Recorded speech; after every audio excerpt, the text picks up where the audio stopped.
Biden rencontre le Premier ministre japonais Yoshihide Suga pour réaffirmer l'alliance américano-japonaise et signaler un front uni contre la Chine. Mais les États-Unis et le Japon ont-ils une vision commune des choses?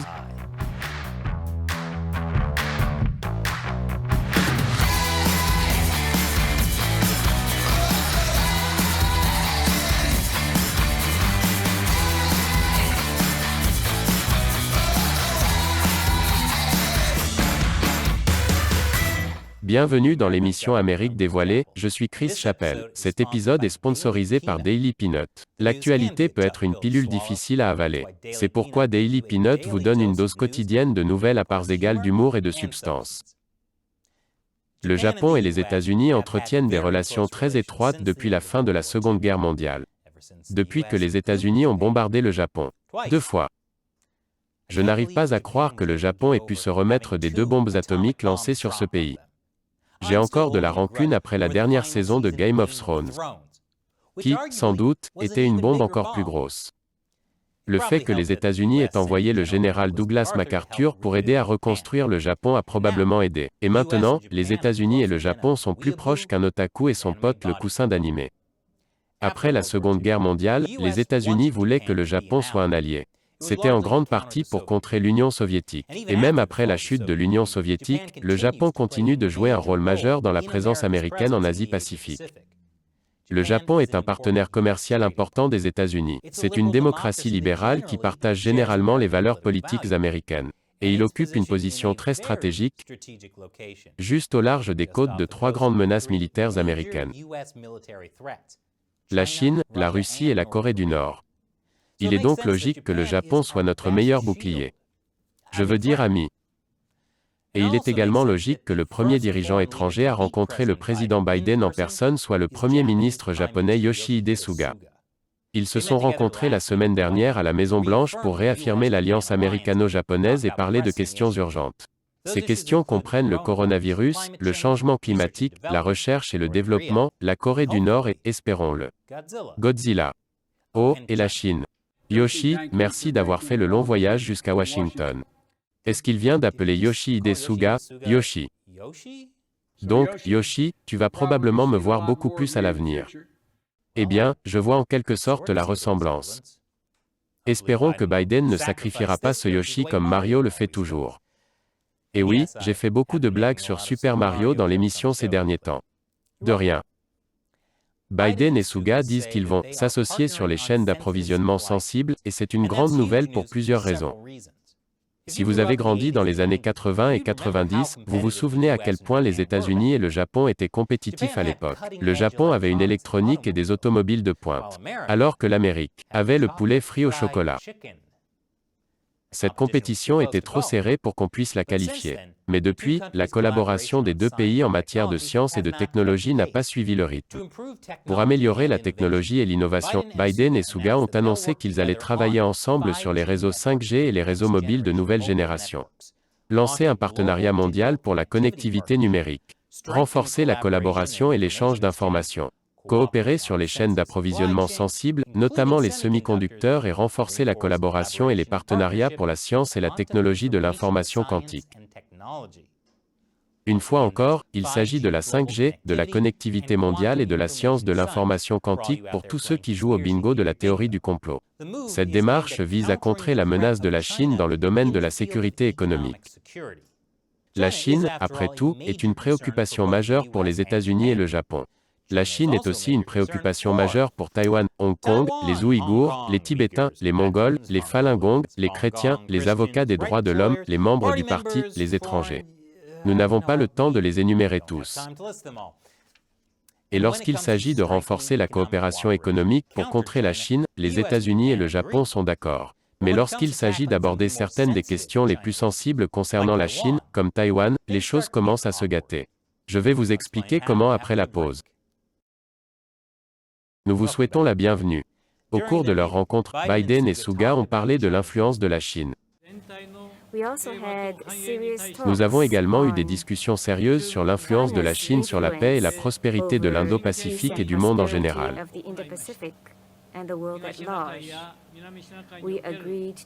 Nous avons convenu de nous opposer à toute tentative de modifier le statu quo par la force ou la coercition dans les mers de Chine orientale et méridionale, ainsi qu'à l'intimidation d'autres personnes dans la région.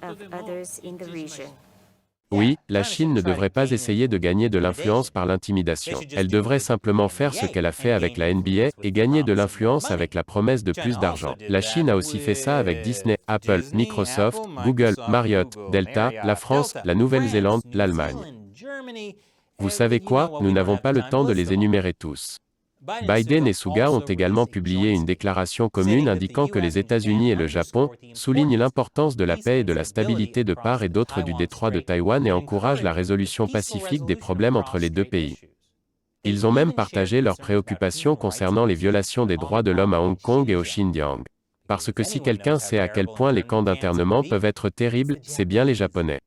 Mec, le Japon est réellement bon pour surmonter les rancunes. Il est inhabituel pour le Japon de désigner la Chine comme une menace commune avec les États-Unis, et il était également inhabituel pour le Japon de mentionner Taïwan. Historiquement, le Japon a toujours évité de mentionner Taïwan avec les États-Unis, car il veut éviter de se mettre la Chine à dos. Or, la Chine est le premier partenaire commercial du Japon. Les commentaires de Suga sur Taïwan cette semaine étaient les plus affirmés de la part d'un dirigeant japonais depuis les années 1970. Bien que cela puisse être le cas, M. Suga s'est empressé de noter qu'il n'a pas voulu donner plus de détails à ce sujet. Le Japon reste prudent et évite de trop contrarier la Chine. Je pense que, globalement, le Japon n'est pas à l'aise avec cette situation. Je pense qu'il n'est pas du tout à l'aise avec le fait qu'on le presse d'adopter une position plus ferme. Ils reconnaissent que la Chine, tant sur le plan économique que militaire, a beaucoup de moyens, beaucoup d'influence qu'elle peut utiliser pour rendre les choses très inconfortables pour le Japon. Il y a un malaise dans certains cercles politiques japonais qui craignent d'être trop prévoyants pour contrer la Chine. C'est une situation délicate. Pour l'instant, le Japon est comme un taureau dans un magasin chinois, où la Chine pourrait déclarer la guerre et anéantir le taureau. C'est beaucoup plus facile de laisser les États-Unis faire la critique. Le Japon ne veut pas de conflit militaire avec la Chine. C'est pourquoi il a inclus la formulation « encourager la résolution pacifique des problèmes entre les deux rives du détroit, c'est-à-dire les problèmes de Taïwan ». Un professeur note que la déclaration a évité d'utiliser des termes plus spécifiques comme « défendre Taïwan » pour ne pas provoquer la Chine.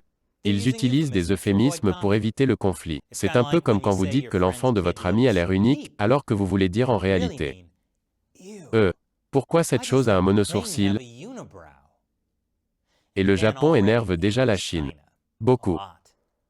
Ils ont acheté des îles. Ça a mis la Chine en colère. Ils ont visité un sanctuaire, ça a mis la Chine en colère. Ils ont signé un accord de pêche, ça a mis la Chine en colère. Cette vidéo montre que tout énerve la Chine. Ça a mis la Chine en colère. Maintenant, c'est bien de mettre la Chine en colère quand vous êtes les USA. Le plus grand pays du monde. Ou quand on est l'hôte de Chine non censuré. La plus grande chaîne YouTube qui critique la Chine, mais basée en toute sécurité à New York. Mais lorsque vous êtes un groupe d'îles situé à quelques centaines de kilomètres de l'océan et que la Chine a déjà pointé de nombreux missiles sur vous, c'est un peu plus risqué. Il n'est donc pas surprenant que le Premier ministre, Yoshi, ait souligné que des relations stables avec la Chine sont importantes pour la paix et la prospérité de la région et de la communauté internationale. Oui, la paix et la prospérité de la région, du Japon. En d'autres termes, Suga doit poursuivre délicatement une politique d'engagement, parce que le Japon est tellement dépendant des bonnes relations avec la Chine. Mais ce n'est pas la marine chinoise que le Japon craint. C'est la puissance économique de la Chine. Je vous explique après la pause. Bon retour parmi nous. Le Japon est le troisième partenaire commercial de la Chine, et la Chine est le premier partenaire commercial du Japon. La Chine représente à elle seule 20% du commerce du Japon. Il y a donc beaucoup d'enjeux pour les entreprises japonaises, d'autant plus que beaucoup d'entre elles dépendent de la Chine. Pas pour les atomiser. Financièrement, je veux dire, le patron d'Uniqlo, par exemple, dit que la Chine est vitale pour ses plans de croissance. Certaines entreprises japonaises, comme Muji, sont même prêtes à minimiser les inquiétudes concernant le coton du Xinjiang. Oh non! Vous voulez dire que les mignonnes petites chaussettes de Muji pourraient être fabriquées avec du coton récolté par des esclaves ethniques? Et les entreprises japonaises négligent ces atrocités parce que c'est financièrement avantageux? Wow, le Japon et l'Amérique ont plus en commun que je ne le pensais. Et cela résume en gros l'attitude du Japon envers la Chine. Le Japon n'aime pas toutes les choses terribles que le Parti communiste chinois fait à son propre peuple et au niveau international. Et ils l'ont dit. Diplomatiquement. Mais,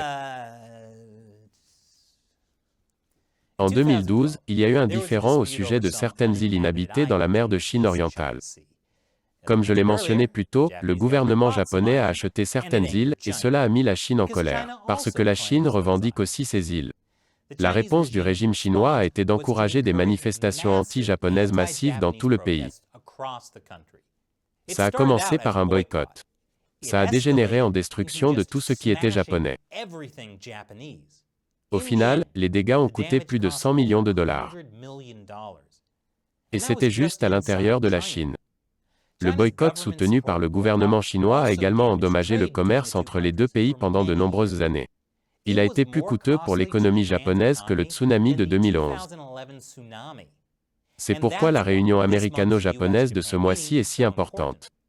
Le renforcement des relations entre les États-Unis et le Japon, en particulier des liens économiques, permet au Japon d'être moins vulnérable face à la Chine. Avec les États-Unis à ses côtés, le Japon peut être un taureau un peu moins timide dans le magasin chinois. Et vous savez que cela fonctionne, car mon média d'État chinois préféré, le Global Times, affirme que l'alliance américano-japonaise met en danger la paix en Asie-Pacifique. En d'autres termes, elle rend le Japon plus fort. Et c'est probablement une bonne chose. Même si cela met la Chine en colère. Et cet épisode est sponsorisé par Daily Peanut. Si vous voulez plus de nouvelles quotidiennes, et pas seulement des épisodes comme celui-ci 4 fois par semaine, allez voir Daily Peanut. C'est un tas de nouvelles rapides et opportunes, sélectionnées pour vous et disponibles à lire sur votre téléphone, tablette ou ordinateur. Ok, vous allez le lire sur votre téléphone. Lire Daily Peanut est un moyen facile de filtrer le bruit et d'en savoir plus sur les nouvelles mondiales qui comptent. Rejoignez plus de 250 000 autres lecteurs. Éducation et divertissement, livrés directement dans votre boîte de réception, chaque matin.